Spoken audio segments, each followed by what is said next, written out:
वासना म्हणजे कोण आहे? कोण आहे वासना? वासना म्हणजे शेजारी नाही. शेजारी माहिती आहे का तुम्हाला? असा कोण आहे का या गावामध्ये त्याला शेजारीनच माहिती नाही? आहे का असं कोणी इथं बसलेल्यापैकी? महाराज आम्हाला शेजारीनच माहिती नाही. शेजारीन का बरं म्हणलेलं आहे माहिती आहे? ज्या पद्धतीने घर केल्यावर शेजारणीचा सहवास असतो ना, त्या पद्धतीने माणूस जन्माला गेला असण्याचा सहवास आहे. फक्त आपण विचार करायची प्रवृत्ती बदलावी लागते. जन्माला आल्यानंतर घर केलं म्हणलं की शेजारीन आलं. घर केल्यानंतर शेजारी आला, शेजारीने आली. आणि सगळ्यात जास्त महिला मंडळाला माहिती शेजाऱ्याचं कसं असते. ताबर इकडला कचरा इकडं तर येत असतो, तर तिकडला कचरा तिकडं तर जात असतो. शेजारीचा सहवास त्यांना माहित असतं. महाराज सांगतात शेजारीन त्याला म्हणतात, घर केलं जी बाजूला राहते तिला शेजारी म्हणतात. तसं हे घर माणसाला भेटलं की शेजारीन बाजूला आली. हे काय सोपं आहे का? याच्यामध्ये बघ एक राजा आहे, म्हणू राजा एक देह पुरी. त्याला बायका देत, त्याला बायका आहेत म्हणून तिचं नाव शेजारीन ठेवलेलं आहे. असे नांद तो त्यासी दोघी नारी. किती बायका आहेत? कुणाला? कोण म्हणलं? मला मनुराजा म्हणलो. होय, मला वाटलं मला म्हणलो वाटलं. त्यांनी मनुराजाला म्हणले. त्या मनाला दोन बायका आहे, संकल्प विकल्प नावाच्या. पुत्र पौत्र संपन्न भारी. महाराज सांगतात लेकर आहे पुत्र. पौत्र म्हणजे नातू पंतू आले. पुत्र पौत्र संपन्न भारी. तेने कृपा केली आम्हावरी हो. यानं कृपा करावं लागते. यानं कृपा केली की नीट राहत असते. ह्याच्या एवढा हलकट कोण नाही. काय म्हणतोय? मनाजी पाटील देह गावचा. मनाजी पाटील देह विश्वास धरू नका त्याचा.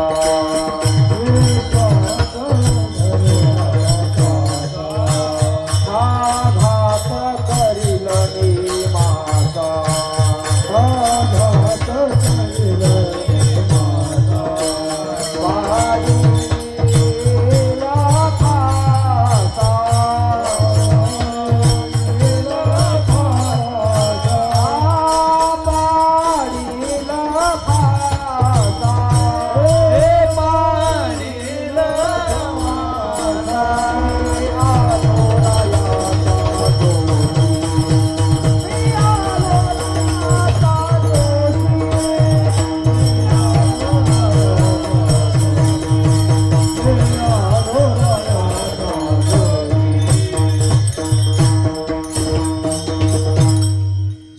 पाठीवरती येणं माणसाला जेवढा घात करते तेवढा आपला भाऊकी बी करत नाही, आपला भाऊ बी करत नाही.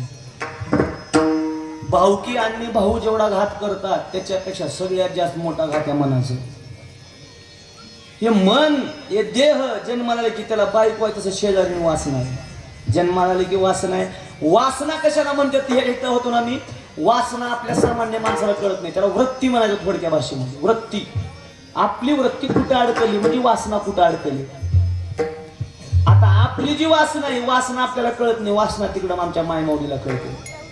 तुम्ही घरला कुणाला तर घेऊन जावं आणि घरला घेऊन गेल्यानंतर तुमची मालकीन त्याला म्हणत असते, हो का तुमच्या पाया पडून सांगते, घरला कुणाला बी घेऊन या पण त्या भाड्याला घरला घेऊन येत जाऊन. काय काय काय काय त्या कडूला घरला घेऊन येत जाऊ नका. का? कडूची नजरच लय वाईट आहे. त्याला म्हणायचं वासना. माणसाचा बघण्याचा दृष्टिकोन कुण्या भावनेनं बघतोय त्याला वासना म्हणायचं. आणि अशी वासना माणसाची नाही त्या गोष्टीत अडकली. महाराज सांगतात जन्म घेणे लागे वासनेच्या संग. वासनेकर गेले. महाराजाचं प्रमाण देतात, जड भरत राजा हरणी गरबा गेला.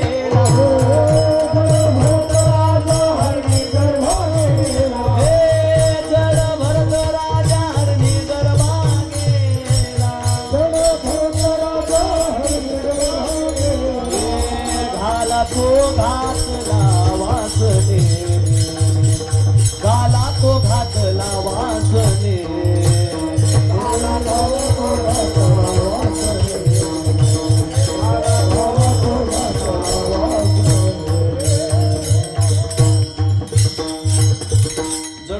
राजा हरणीगर्भा गेला, घाला तो घातला वासनीने. महाराज सांगतात जगाच्या मालकावर जर आपण प्रेम केलं, दररोज हरी म्हणणारा, हरीन हरीन हरीन हरीन म्हणण्यामध्ये गेला आणि जगाच्या मालकानं त्याच्यावरती प्रभाव टाकला मायेचा आणि गुंतला गेला वासनेमध्ये. महाराज सांगतात ही वासना म्हणजे या माया रूपी संसारात आपल्याला गचकाळून नेणारी आहे.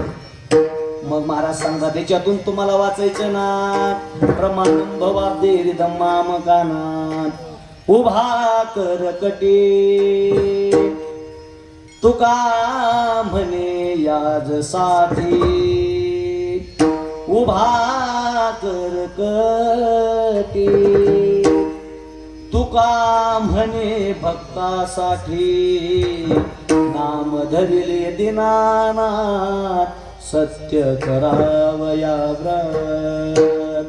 एक काम करा बाबांनो, तुम्हाला स्वतःचं कल्याण साधून घ्यायचंय ना, जीवनाचं कल्याण करायचं ना, त्या जगाच्या मालकाकडे जावा. महाराज जगाच्या मालकाकडे गेल्यानंतर आम्हाला काय भेटणार आहे? अरे काय भेटते काय विचार करतोस?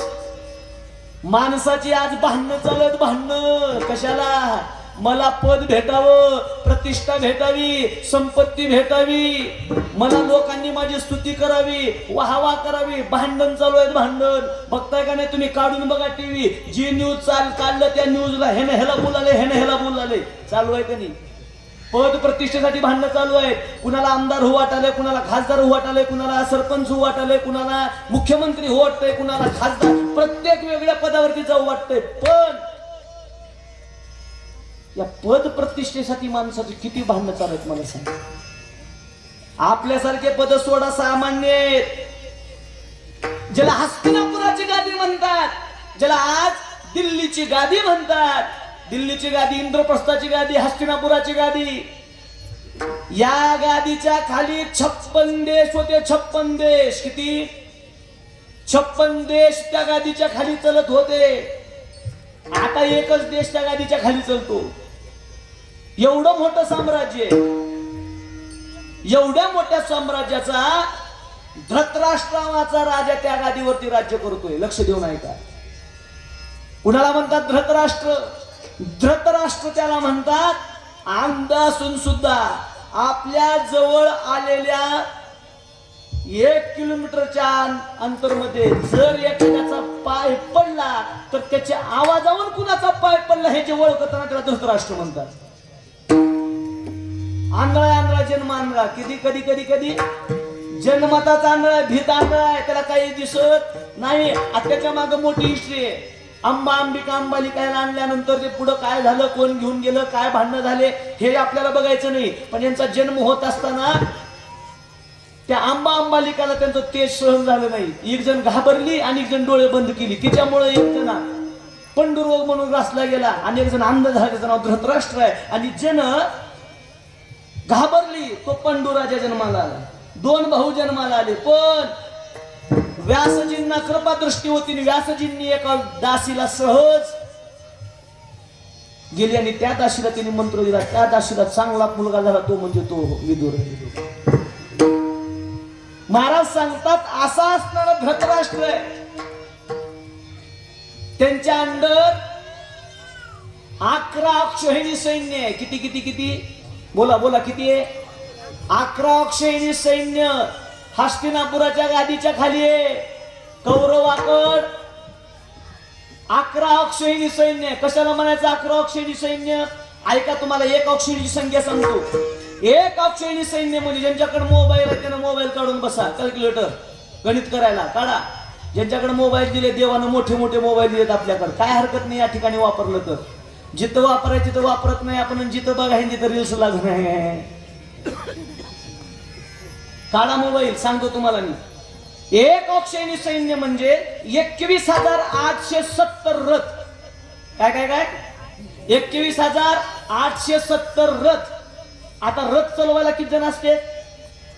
किती जण असते रथ चालवायला? बघा, रथ चालवायला किती जण असते? 1 जण. बरोबर आहे. हा, हुशार आहेत बघा तुमच्या गावची पोरं. हा, रथ चालवायला 1 जण असते. आणि भाग युद्ध खेळायला 1 जण. म्हणजे एका रथावर किती जण झाले? दोघं म्हणजे 21,870 प्लस 31,870 एक अर्थ संख्या निघाली. 21,870 हत्ती. काय काय काय 21,870. आता हत्ती चालवायला किती जण लागतात? एक जण हत्ती चालवायला आणि एक जण अंबारीत बसून युद्ध खेळायला. आता 21,870 प्लस 21,870 किती झाले बघायचं गणित करा. महाराज सांगतात 65,500 घोडे. किती किती किती 65,500 घोडे. आता घोड्यावर कोण कोण असते? एक जणच की. आता घोड्यावर डबल नसते, घोड्यावर एक जण म्हणजे 65,500 झाले आणि 1,09,340 पायदळ. किती झाले आता ही माझ्यामध्ये 4.5 लाखाच्या आसपास काही तर संख्या जाते. बघू किती गेल्या 2, 2.5, 3 लाख. आता हे झालं का? महाराज सांगतात असे सगळे टोटल एका जागी केलं की एक अक्षयणी होती. मग एक अक्षयणी सैनिकामध्ये आता किती सैनिक आले याचं गणित लावा, त्याला गुणिले 11 किती झाले? एवढे फक्त त्यांच्याकडे सैनिक होते. महाराज सांगतात एवढी मोठी जी गादी आहे त्या गादीमध्ये पुत्र स्नेहामुळं एवढं प्रेम आपल्या लेकरावरती करावं. ऐका, आपल्या पोरावरती आणि पुरीवरती प्रेम एवढंच करत जावं आपण, डोळे झाकून प्रेम करत जाऊ नका. आजचा जमाना विश्वास डोळे झाकून ठेवायचा राहिला. गुड्डी मी मैत्रिणीला बोलते बोलते म्हणल्या तिकडे मित्राकडे कॉल चालू आहे. का? आज विश्वास ठेवायचा काळ राहिला. मी सांगत नाही कलयुगाचे दादा आहे कावी ओ थोरी.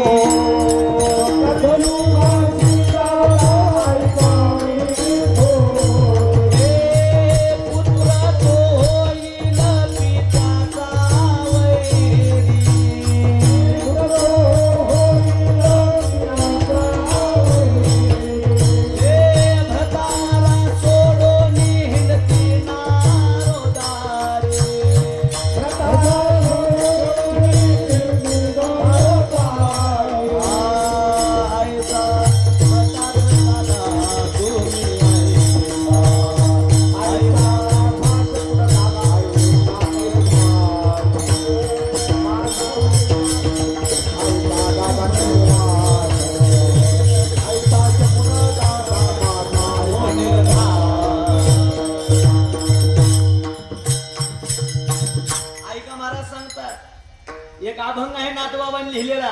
त्या नाथबाबांनी अभंगामध्ये तेव्हा जे सांगितलं ते आता खरं होतं. निर्गुण निराकार दादा माहुर माझा गा शकून सांगावया आले माई मागना. शकून सांगावया आले माई मागना.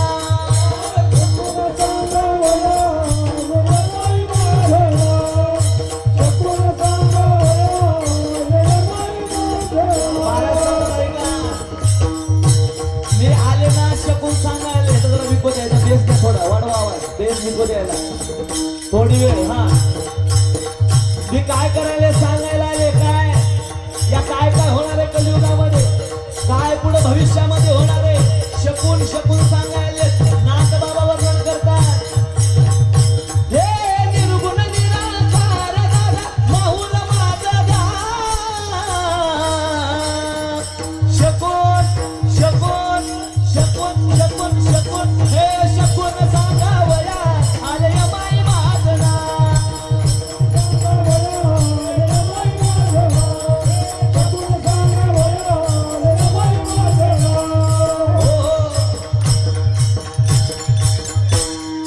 कलियुगाची दादा ऐकावी थोरी. पुत्र तो होईल पित्याचा वैरी. आज बऱ्याच पोलीस स्टेशन मध्ये भावाचं भांडणं चालू आहे, बापाचं आणि पोराचे भांडणं चालू आहेत, यांचेच खटले चालू आहे.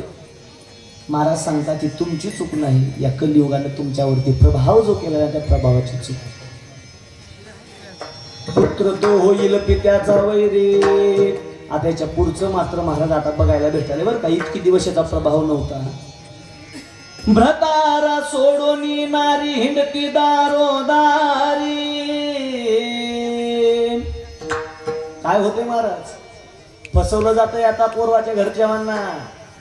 पोरीचं लग्न करून पोरगी येते, 2 महिने राहते, आनंदामध्ये सगळ्याचा विश्वास संपादन करते, घरचा पैसा कुठं ठेवला विचारून घेते, घरचं सोनं नाणं कुठं विचारून घेते, सगळ्याचा विश्वास ठेवते आणि एका दिवशी सगळ्याला चुना लावून सगळं घरचं घेऊन पळून जाते. ही नवीन पद्धत चालू झाली. काय हा, आपल्याला नेमकं कुठं थाळी वाजवायचे हेच कळत नाही. हे सगळ्यात मोठे आपलं हे आहे. ऐका, खरं आहे, तुम्हाला सत्य महाराजांनी सांगितले म्हणून तुम्ही वाजवलात, पण त्याच्या मागचं कारण सांगतो. ऐका, माणसाला महाराज काय वाटतं की माझ्या लेकराचे 2चे 4 हात व्हावं. 2चे 4 हात व्हावं का? माझ्या लेकराचे 2चे 4 हात झाले, एकदा गळ्यात घिडगी बांधली की नीट राहते. वाटतंय ना? तुमच्या चरणावरती नतमस्तक होऊन सांगतो, तुमचं लेकरू लग्न केल्यावर नीट राहणे बाबांनो. तुमच्या लेकराला चांगले संस्कार लावा तेव्हा तुमच्या लेकरू नीट राहते. पण आपल्याला काय झाले माहितीये, डायरेक्ट हप्ता आपल्या अकाउंटवर पडला पाहिजे. मी अकाउंट काढू किंवा न काढू, लाडकी बहीण जाऊन मी फॉर्म भरू न पडू, पण माझ्या मुख्यमंत्र्यानं माझे पैसे अकाउंटवर टाकले पाहिजे. कसं पडतील मला सांगा की, जाऊन नाव तर द्यावं लागेल का नाही? बोला की, नाव दिल्याशिवाय पैसे पडणार आहेत का? मग लेकराला चांगले संस्कार लावल्याशिवाय लेकरू नीट राहणार आहे का? अपेक्षा आपल्या भरपूर झालेले, पण महाराज सांगतात अगोदर संस्कार चांगले लावले पाहिजे. जर आजच्या जमान्यामध्ये जर आपलं लेकरू चांगलं राहू वाटत असेल तर माणसाने त्याला संस्कार 1 नंबर दिले पाहिजे. त्याच्या लग्नाची चिंता पुन्हा तुम्हाला नाही, त्याच्या लग्नाची चिंता पुन्हा गावातल्या लोकांना पडते. का हेला दुसरं कोणतं सुरीक पण येऊन घेऊन गेलं तर एवढं चांगलं सोन्यासारखं पोरग जाते. लोक ध्यान ठेवून बसते त्याचे बाप कधी लग्न करते म्हणून.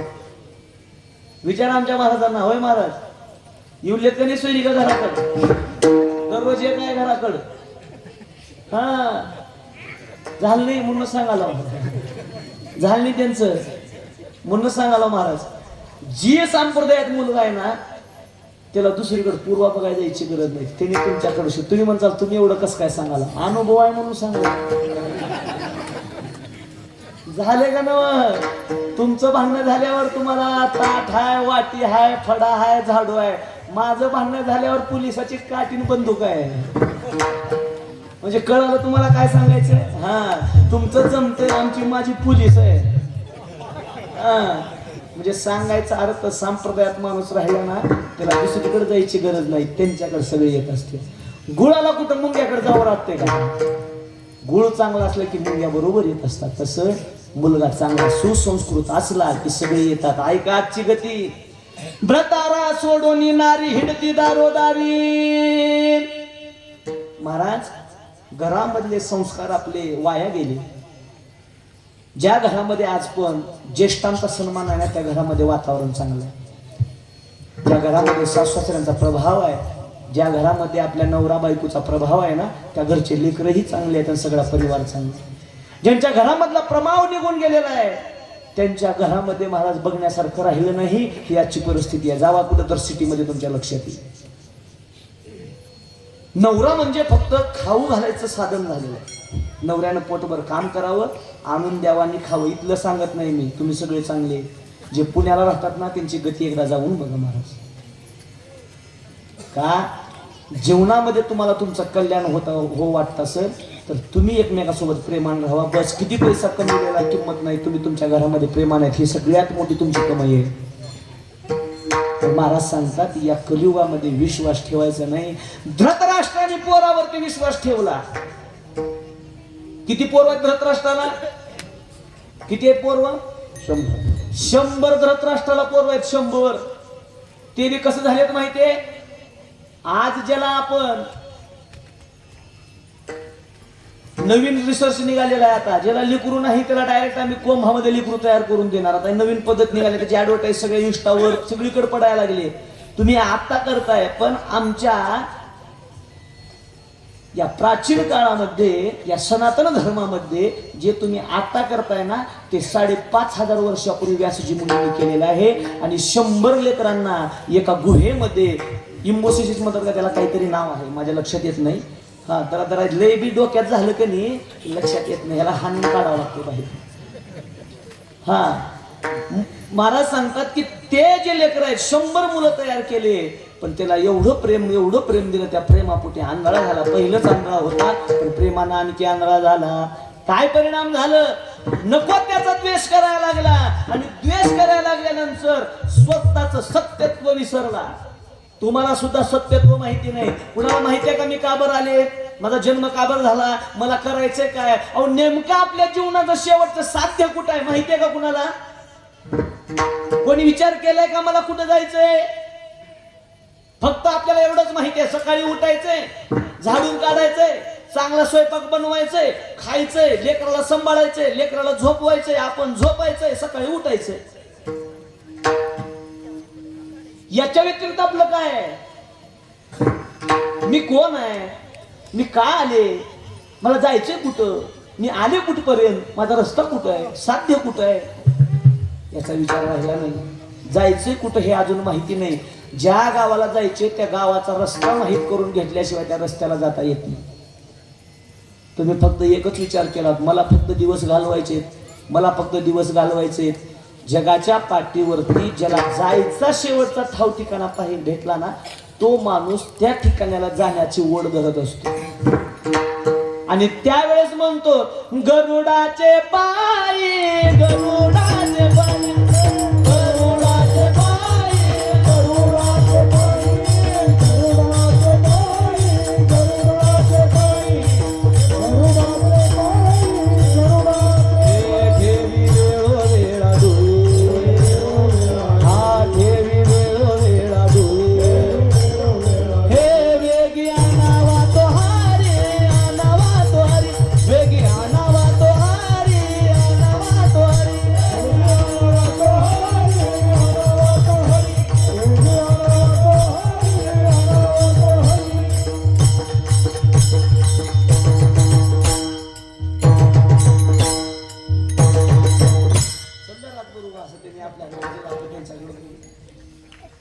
जगद्गुरु तुकोबारायांना शेवटचं ठिकाण कळालं. तुकोबारायांना कळालं. आता तुकोबारायचं वय किती? 42 वर्षाला तुकोबाराय म्हणतात आता माझं काम संपलं, मी आलो कशाला? कळालं. काय करायचं कळालं. अहो 4 कोटी अभंग तुकोबारायांनी लिहिले. किती? 4 कोटी. आपलं दुर्दैव आपल्याकडे फक्त 4040 अभंगांची शिल्लक आहे. तुकोबारायांनी 4 कोटी अभंग लिहिले. 96 कोटी अभंग नामदेवरायाने लिहिले, पण त्यांची 3126 सध्या आहे, बाकीचे अभंग भेटले नाही. तसं तुकोबारायांनी 4 कोटी अभंग लिहिले, 4040 सध्या आपल्याकडे आहेत. तुकोबारायांना शेवटचा ठिकाण घेतला. बस आम्ही जातो तुम्ही कृपा सुद्यावी, सकळा सांगावी विनंती माझी, वाढ वेळ झाला उभा पांडुरंग, वैकुंठा श्रीरंग बोलवितो, आम्ही जातो तुम्ही कृपा असू द्या. शेवटचं कळालं. गरुडाला विनंती केली, अरे गरुडा हे लवकर मला घेऊन जाण्यासाठी जगाच्या मालकाला माझी आठवण करून दे. तुका म्हणे शेषा जागे करा ऋषिकेशा. कधी? जीवनाचं अंतिम साध्य कळालं म्हणून तुकोबाराला शरण जातात देवाला आणि सांगतात, देवा मला घेऊन जायला ये. आपल्याला अजून जायचा पत्ता लागला नाही म्हणून आपण पूजेपर्यंत तिथं राहतो. कधीपर्यंत? बाजवर पडून मुखात लांब लांब जोपर्यंत म्हणता येत नाही तोपर्यंत आपण बाजूवरती पडून राहतो. घरचे सगळे म्हणतात, माय काय घाण कराले म्हातार, ही कधी मरतय की किटकिट. एवढं म्हणीपर्यंत आपण त्या बाजूवरती पडून राहतो. मग महाराज सांगतात, बाबा जीवनाचं साध्य कळालं की जाता येतं. तुकोबाला जायचं कळालं, धृतराष्ट्राला जायचं कळालं नाही शेवटपर्यंत. शेवटी विदुर काकाला घेऊन जावं लागलं. सप्तस्त्रोत असलेल्या ठिकाणी जाऊन स्वतःचा देह विसर्जित करावा लागला अग्नीमध्ये. महाराज सांगतात त्या धृतराष्ट्रानं एवढं लेकरावरती प्रेम केलं, अतोनात प्रेम केलं आणि लेकरांना सगळं राज्य दिलं. पंडूची लेकरं आली आणि दोघांमध्ये महाराज भांडण चालू झाले. बघा सांगतोय काय, भांडण चालू झाले. पण एक जण दररोज देवाची पूजा करायचा आणि एक जण दररोज त्याला नाव ठेवायचं. पाशे करून खेळले गेले. पाशामध्ये त्यांना हरवलं. 13 वर्षाचा वनवास लिहिला, 1 वर्षाचा अज्ञातवास लिहिला, गावाच्या बाहेर टाकलं, खांडवन पेटवून दिलं.